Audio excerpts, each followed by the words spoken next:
ఆంధ్రప్రదేశ్లో గ్రామ వార్డు సచివాలయాల ఉద్యోగుల బదిలీల కోసం వారు ఎంత కాలంగా ఎదురు చూస్తున్నారో తెలిసిందే. ఇప్పుడు ప్రభుత్వం ఆ విషయంలో మొదటి అడుగు వేసింది. తాజాగా విడుదల చేసిన జీవో నెంబర్ 5 ద్వారా బదిలీల ప్రక్రియకు శ్రీకారం చుట్టింది. అయితే ఈ జీవోల్లో పేర్కొన్న కొన్ని నిబంధనలపై ఉద్యోగుల్లో అసంతృప్తి వ్యక్తమవుతోంది. ముఖ్యంగా సొంత మండలాల్లోనే పనిచేసే అవకాశాన్ని నిరాకరించడం ఉద్యోగుల్లో ఆందోళనకు దారితీస్తోంది. గ్రామ వార్డు సచివాలయాల ఎంప్లాయీస్ ఫెడరేషన్ రాష్ట్ర అధ్యక్షులు ఎండి జానీ భాషా మరియు రాష్ట్ర ప్రధాన కార్యదర్శి బత్తుల అంకమరావు ప్రభుత్వాన్ని తక్షణమే ఈ నిర్ణయాన్ని పునః సమీక్షించాలంటూ విజ్ఞప్తి చేశారు.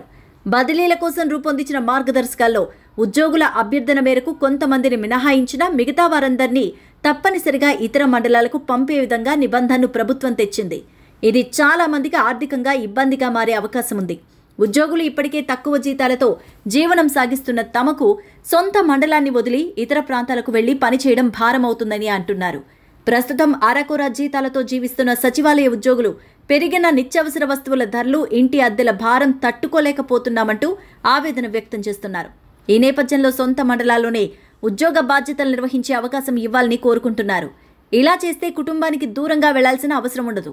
అలాగే ఆర్థికంగా కూడా నష్టపోరు. ప్రభుత్వం తీసుకున్న తాజా నిర్ణయాన్ని పునఃపరిశీలించి ఉద్యోగుల ప్రయోజనాలను దృష్టిలో ఉంచుకొని మార్గదర్శకాలు మళ్లీ రూపొందించాలంటూ కోరుకుంటున్నారు. ఇది కేవలం ఉద్యోగుల వ్యక్తిగత అవసరమే కాదు, వారి పనితీరుపైన ప్రభావాన్ని చూపిస్తుంది.